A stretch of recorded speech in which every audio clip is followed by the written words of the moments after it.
Welcome to the Women in Product podcast. My guest today is Deepti Pradeep, an experienced product leader currently serving as the Director of Product-Led Growth at Adobe. She leads high-performing product growth teams for Creative Cloud, particularly Photoshop and Lightroom, driving user engagement and recurring revenue across desktop, web, and mobile platforms through rapid experimentation and data-driven strategies. Her career includes roles at Box, Deloitte, and SAP, reflecting her broad expertise in both enterprise and consumer technology. Welcome to the podcast. Thanks, Shannon. We'd love to start by bringing the universe that is Adobe down a little bit to something we can understand and talk about today. Adobe is such a vast company. It's been around for a couple of decades at least, and we know you work on a specific set of products. What is the scope of product growth essentially at Adobe? Yeah, that's a good question. As you mentioned, it's a large universe. You have the Creative Cloud products, you have the Document Cloud products like Acrobat, and then you have a whole set of marketing automation tools and enterprise products. My world is in the area of Creative Cloud with creative software, particularly Photoshop and Lightroom. The scope of PLG is evolving. To start with, we focused on user activation and engagement and retention. So once you have a trial user or a new paid user coming in, how do you onboard and activate them and then continue to drive sticky product loops through engagement and retention? As we have evolved, we've introduced web and mobile products, which have freemium component in them. So now there is an aspect of free user engagement. Lightroom Mobile always had this freemium engagement. So that was one exception where I've always done some level of freemium. But now with Photoshop and Lightroom having the full suite of mobile and web and freemium, we're looking at everything that is freemium related as well as new paid user onboarding, activation, and engagement. I see. That still seems like it's a pretty broad scope. So I have multiple teams under me that focus on all of these areas. The way I've structured my teams is to focus on activation or onboarding and engagement and retention, and then free user engagement. And they look at the whole ecosystem of surfaces as they think about these. Who are the users coming in? What makes them successful? We work very closely with our data science teams to define metrics such as set up a hard habit to drive towards these activation and engagement targets. And we do the whole broad scope. In addition, actually, I would say that I have a third team that focuses on developing kind of like your app queues equivalent within Creative Cloud, where we have the component where we can have modals and tours and checklists and things like that on our desktop products. For me, the biggest challenge was how do you do PLG for desktop when you have a 40-year-old product that's on C++ code that has few product releases? How do you do this web-based PLG that we're typically used to? So this team has actually developed a Java-based user interface that sits on top of the product. So we don't actually have to rely on product releases. So we can run onboarding experiences seamlessly at high velocity, the way I would do a web product. So there's a part of my team that is kind of almost core product development. And then there's parts of my team that drive high velocity experimentation across activation, free user engagement, activation, and engagement. This is really interesting. It sounds like what you're saying is Adobe actually built its own layer or its own tool for creating its onboarding and product tours that you also develop and can improve. But because it's separate from the products themselves, they're not interdependent. So the release cycles are different. Is that right? Exactly. Okay, fascinating. And do you work on updating the technology and the expectations and the user behavior and all of that for the overlay as well? Absolutely. We're always making that flexible, powerful, seamless. And we're also always integrated with the core team as well, because we don't want the design ethos to be different. We don't want it to look like a different team has developed it. And so we continuously make it more and more powerful as a framework from the data layer to the UI layer to ensure that we are able to trigger these things when we want it real time that captures all of the information about the user at that moment. So it's constantly evolving.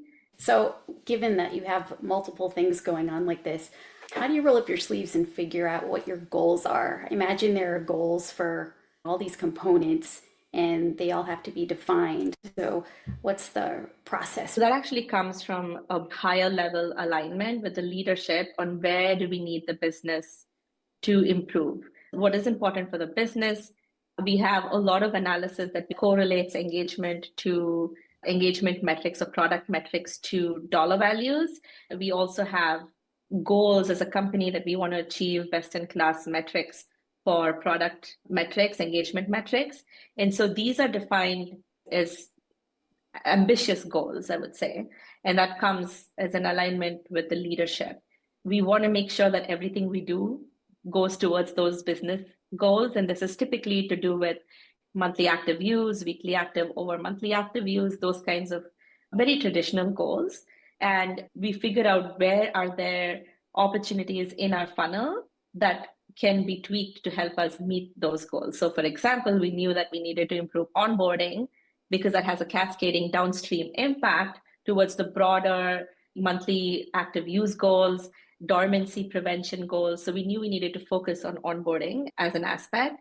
And within onboarding, where do we see drop-offs? Where are there opportunities? So we start tops down, but then we go deep into the funnels to understand where are there opportunities. And we set up our experimentation towards those to improve that over time. Okay, you mentioned the funnel and the drop off points along the user journey. Some people have maybe never seen what those journeys look like or maybe never had to map them out in detail. I'd love to hear about how Adobe's customer journeys look. Are they actually graphically laid out in some sort of an application so everybody can see exactly what's happening? I wish. That is actually the most complicated. The way I like to say this is what's in my control versus what's not. Because if you look at how our user journey has been, and given our ecosystem is so big, my world is Photoshop and Lightroom, but then the ecosystem is huge. So if you're a creative professional, you're coming into Adobe for maybe not just Photoshop and Lightroom, but you're also looking at Illustrator or Premiere Pro, Acrobat. You have a lot of different needs. So as our users are on our adobe.com website looking at a lot of different things, it isn't a step-by-step path till they get to the product. They could be everywhere. And so we are actually working through stitching all of our data and getting smarter and smarter about it. So we get the customer context when they come into the product. But that part is really hard to map out. What is easier to map out is what does the funnel look like once they enter the product? And what are the metrics that matter once they enter the product? And for this, we actually, just a few years ago, worked with our data science team to define what is that setup, aha, and habit moments. Given that Photoshop and Lightroom have been around for so long, we might have started off as a certain way, but now we're almost like backing into PLG, but trying to define these habit loops and activation moments as if we were an internet bond company.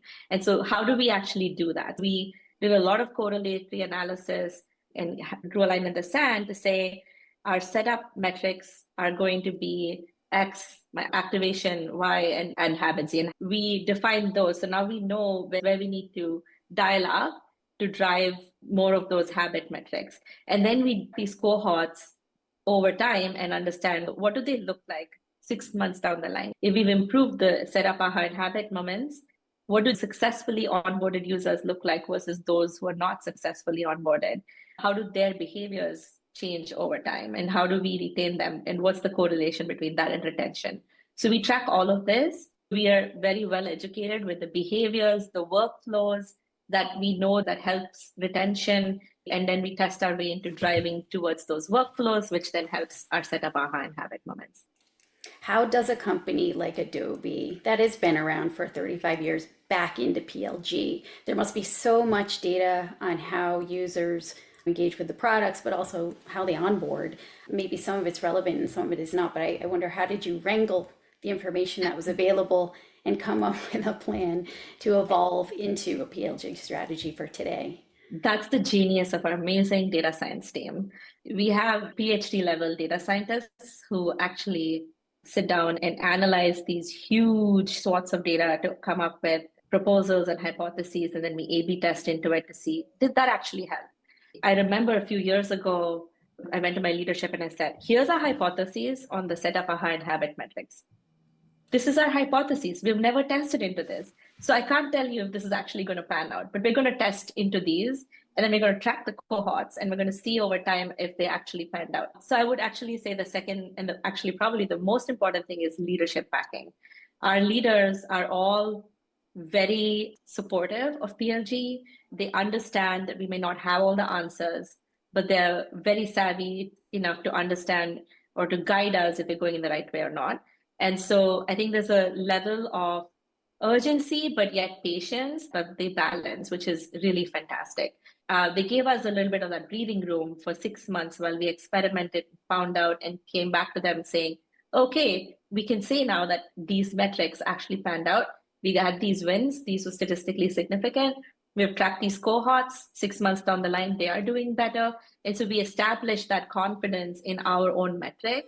And the data science teams continued to do more causal analyses, correlatory analyses, to continue to prove that down the line. So 1.5, 2 years down the line, we now have full confidence in these metrics. And that's become common household metrics that everybody in the company talks about now. Interesting. So they're sort of like the baseline from which you build, and Correct. it takes time to establish those baselines. Okay. Yeah. You mentioned correlation analysis. Can you explain what that is for people who may be unfamiliar, and how useful Yeah. it is as well? Yeah, absolutely. I am not a data scientist, but essentially you have 200 different variables that could help retention. It could be things like tenure, time that a user is editing in the app, specific things that they do in the app, the specific features that they use in the app, the age range, the profile of the customer, the skill. There could be a number of these different variables that they bring together to analyze. With that, we're able to then say, okay, the data points to these top variables being most correlatory to retention. That is, if we do more of this, then we can expect more retention. So we start with that hypothesis based on analyzing huge swaths of data, but then we run A/B experiments to then prove that out. Are there any interesting correlations that you can tell us about? Keep it to a higher level, but the amount of time that a user edits in a desktop app is really important. And there's a specific number that we landed on. Because when you have a desktop app open, you might never close it. So it's not about launching it. It's about the quality of that engagement that is important. We also have identified what we're calling habits. So what we know are specific workflows. It's not just a selection of a tool. It is a completion of a whole workflow. You start something, you do it, you export or you save it. There's 5 of these that we track. These are our core habits. When you do these, a user tends to achieve that aha moment and they feel successful. And we also have a lot of user research. So we triangulate what we're seeing in the data, what we're seeing in our A/B tests, and what we're seeing in our user research to say, okay, we have confidence that here are the habits we want the users to develop. It makes them successful. It takes them to the point where they don't feel overwhelmed, they feel successful in the product, and then they do more. We've been able to pinpoint to that level of specificity. And so we now know which workflows we need to dial up. We track how much editing time that users need to, at a cohort level, perform for Photoshop to be successful. It's all new users or all users coming in from trial. If we have X% of them spending Y amount of time, that is actually good because that tells us that it's healthy. We're making onboarding easy. Because the most important thing for Photoshop, coming from user research, is that, especially for new users, how can we make it simple to onboard? And Photoshop has been around for so long. There's so many tools. The user can get easily overwhelmed. So you don't know where to start. You don't know what to do. So the aspect of onboarding is really how do you simplify it? How do you point users to the highest valuable things? How do you make them feel successful? And that is indicated by these data points. Okay. I'm curious about the sort of breadth of the funnel. Okay, so the way we look at it is threefold, I would say. There's the premium user funnel now with the web and mobile use, whether it's Lightroom Mobile or Photoshop Mobile. the freemium users or trial users, it is that point of entry towards conversion. And we treat freemium slightly different from trial because trial is like 7 days, premium is long term. So how the conversion tactics for freemium and trial could be different, but we have both of those funnels. So we look at those two. And then there is the new paid user funnel. We have a lot of episodic usage, right? A lot of users who might come in, then cancel the account, come back after 6 months when they have a need for Photoshop. So they're coming in purchasing directly. They're not going through a freemium or trial, but they are coming in through a direct to paid channel. And between the time that they were in Photoshop the last time and they come back in, there might have been a lot of new updates in the features. But we have to straddle that balance of not annoying them, but informing them of all the things that are in Photoshop that is new. We may not be able to tell specifically that you, Shannon, came back because you might come in with a new email ID. So in some cases, we can tell the episodic, but we can't always say that this person is episodic. For whatever reason, they're buying Photoshop directly. So how can we ensure that we strike this balance of being helpful and not being annoying to get you started and inform you of all the new things that Photoshop has? So in that case, it's less about conversion. It's more about user success. What was their month 2 return? What was their week 5 return, month 2 return, month 3 return, month over month return? And that is most important for us. So on an ongoing basis, following that first 2 weeks of whether it's a free user, trial user, or new paid user, we also split our sustained user base into multiple buckets. We look at those who are active, happy users. We tend not to bother them too much. We only tell them when something is new. We try to look at new feature onboarding differently. We focus on feature awareness so that they feel like they are updated on anything that is new in the product, as well as anything in the ecosystem that's available to them that is free for them that they can use beyond the product that they're using. So that's more about awareness and membership value. But then there's a whole swath of user base who might be declining in use or might be dormant because they haven't used the app in a long time.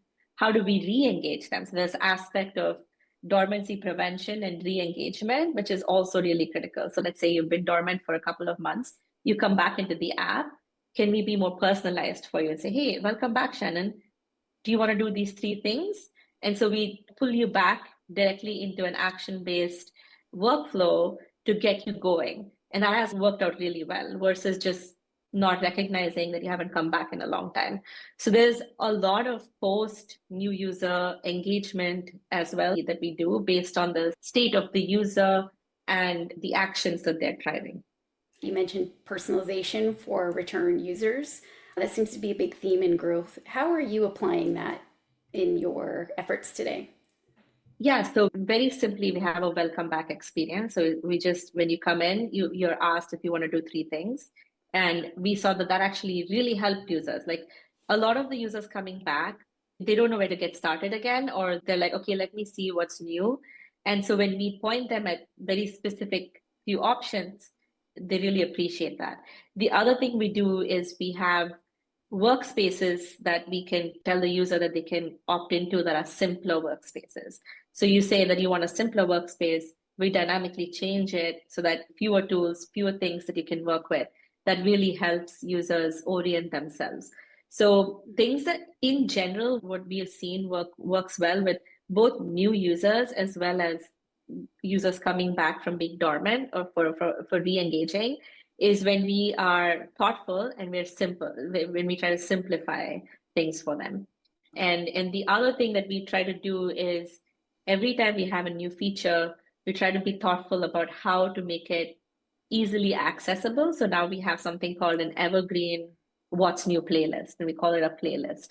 So you can always go into your Learn panel. You can go and check out by version all the different features that were available that you may have missed, that you didn't want to look at it when you launched the product for the first time, but you just want to explore. So we make it easy for you to explore all the different features. We also now have an in-app skill builder that we have developed. It kind of looks like your fitness rings. You have multiple rings that you can close, and we kind of help the user just explore at your own pace, at your own leisure, but we make it easy. We have 30-second videos. We've learned that short, simple videos with few instructions are helpful versus long form how-to content, which we used to have before. So we tested into all of that. We know that users like to look at YouTube. We have a very strong influencer base, so we don't want to. We appreciate that that's a helpful aspect as well. But in-app, if you want to find something quickly, we are working towards how do we make that super simple for you so you can explore at your own pace. All of these really help the user come back, find their way, and continue exploring and be inspired to do more. And this sounds like there's so many aspects of your brain that are necessary to be developed to have this job. How did you get into this area? What was your path? It's pretty unconventional. I have a background in engineering, but very quickly I moved to do my MBA, and then I wanted to be away from tech for a while. I come from a family of tech people, and that's all I learned or heard growing up. So I was like, I just want to do something different. So I went into consulting, and I did everything but tech, logistics, retail, industrial products, all kinds of things. But I focused on growth mainly. Like it was about pricing and profitability, market expansion. I'm being disrupted by this other industry. How do I change? Just broad scope thinking. And that actually really helped me develop the way to set a vision, set a strategy, and get going when there's no instruction. When you don't know what you need to do, how do you get started? And I think that part of my brain really developed during consulting. But then, funnily enough, 5 years into consulting, I had a client who was a tech client, and I was like, I actually miss tech. And so I got out of consulting and joined Box, but I wanted to stay in the area of growth. And so I joined in the context of Box back in 2015. Growth was more around land and expand. So that's where I did a lot of my B2B enterprise growth work. It was really interesting. I wore multiple hats across customer success, marketing, product. But then I started to hone in on product growth, and I wanted to do more PLG, product driven, on a more self-serve B2C area. It seemed really exciting to me. I wanted to own everything from acquisition through to retention. So I joined a startup called Litmus, an email QA testing platform. And I ran the self-serve business as a GM, and I set up the product-led growth function. I did everything from acquisition through to retention. I had full control of the whole thing. But then I wanted to do growth in products that were beloved for me. I wanted to be in the creative space. I'd always used Photoshop and Lightroom. It was one of those things that I just had an aspiration to get into. So basically, like, networked my way into Adobe, and I've been here for 4.5 years, focused on product growth. So I've been doing growth in some way, shape, or form for the past 15 years. It's just changed from business growth to B2B and enterprise to product growth. And I think all of those have really helped both broaden my perspective so that I don't miss the forest for the trees, but I'm also able to roll up my sleeves and go deep into specific things. So develop that high-low leadership style. And what do you think are the most important skills for somebody who's working in this area? The three things that I would say are, one, I really think one should be creative. Creative problem solving is really necessary because you can't be bogged down by one way of doing things. You have to find 5 different ways of doing things. And so the creativity is actually really important. Relationship building, I would say, is super critical because growth will not exist unless we work with business functions and engineering design functions. It's not just, if you have a great Scrum team, that's not sufficient. You need to be able to talk business with a GTM and business teams and finance teams. And so you need to be able to develop your relationship across the board and be open to ideas across the board and collaborate with people across the board. Good ideas come from everywhere for growth. And so I think relationship building is number 2. And 3, I think, is just persistence and execution. It can be disheartening sometimes. You might have 5 tests that fail in a row, and it can be disheartening unless you're persistent, you're intellectually honest, you take the learnings objectively, you're not married to any one specific experience that you're driving. Your main goal is impact and user success, and you're able to bring that business outcome and the user experience into one place and you're persistent till you achieve your outcome. So I think persistence, relationship building, and creativity are three really important aspects. So you did say that these are beloved products for you. Does that mean that you moonlight as an artist of some kind? No, I'm not that good. I mostly do memes for my family. That is an art. How is AI impacting your work at Adobe? It seems to be impacting everybody everywhere, but in slightly different ways. I feel like AI has always been part of growth. I've always used ML models, AI models, predictive models.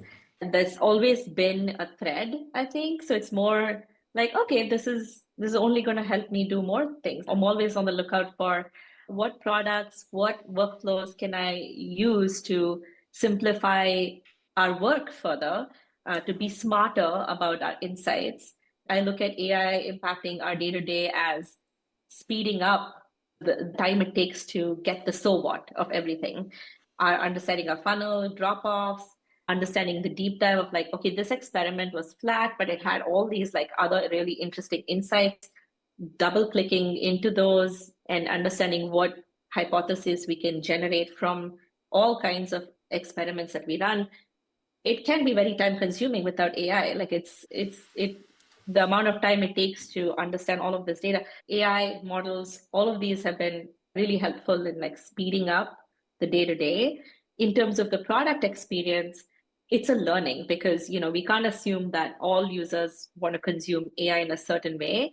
And we need to understand which users have what kind of sentiment towards it, which products need to adopt what kind of AI. Like for example, in Photoshop, generative fill has been fantastic. Everyone has loved it. It's helped artists speed up their work. It's helped everybody, whether they're new or an experienced Photoshop user. So understanding what are those use cases for AI that can help people, just the way it helps me in my day to day. So my perspective of AI is really that. How can you use it to make you more prolific, more impactful, more efficient? So that you can spend 2-3 hours of your day with your family instead of obsessing over a specific rabbit hole that you've gone into with your data. I think it's more, how can AI help boost my day to day? Adobe's been around for a long time and it's always sort of been on the cutting edge for creative technology tools. Is there discussion going on about the future and how the company wants to evolve? Oh, for sure.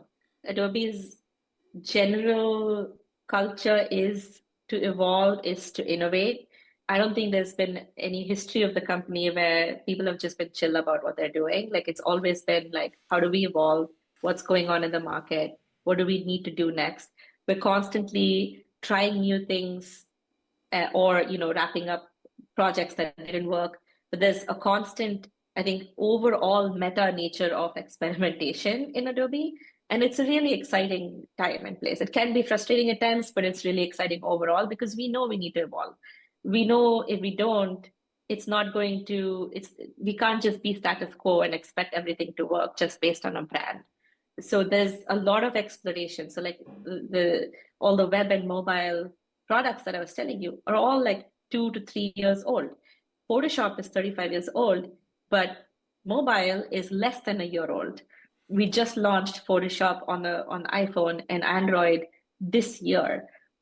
And there's a broader suite of products. There's Firefly, which is our AI engine. There's Express. And we're looking at how do we bring membership value? How can all these products talk to each other? There's constant evolution in how we go to market, what products we bring to market, and how it competes with the market. We look inward and we look at what is the future of Adobe. How can we, at the minute we have agents, we're already looking at how do we bring agents into our world? How do we already got Gen AI 2-3 years ago. Now we're looking at agentic technology. So we're always looking to absorb new technology and experiment with it as a company as a whole. And as the leader of growth for Photoshop, I'm involved in all of these discussions. So we're constantly evolving and we're trying new things. I've always appreciated that about Adobe, but there's aspects that won't change. Like we appreciate creative professionals who rely on our products for their jobs. And so for these professionals, ensuring that we hear their needs and we work towards building core features in our desktop apps that help their needs and ensuring stability, performance of products that our creative professionals love is really important to us as well. So there is a protective bubble around our core products that creative professionals love and use, but there's also this broader incubatory experimentation around newer next gen products that we're always evolving and experimenting with. This enormous community surrounds the Adobe products, and I'm guessing there's a lot of information and a lot of opportunity there. Would you be able to talk a little bit about that? Yeah, we have teams that are focused on interacting with the community. There's lots of events in different parts of the world where we're constantly talking to our customers, bringing their insights, physical events, and there's a lot of online communities. Having that community presence and listening to what users have to say, garnering the feedback is really important. And there's a huge focus of that. And I would say it's a growing focus, especially as we try to find that balance between ensuring that we have the old school and the new school coming together. Is there anything you're most excited about the area of growth product in general? I think overall, I would say that the product management is evolving. It's moving away from let me develop features to what's the impact that I can have, faster time to impact, faster deliveries. I think there's overall evolution of how engineering, product, and design work together. In many companies, smaller like the startups, which are more AI first, it's more engineering led in a lot of cases. And so what's the role of product led growth and what's the role of product? I think it's all evolving.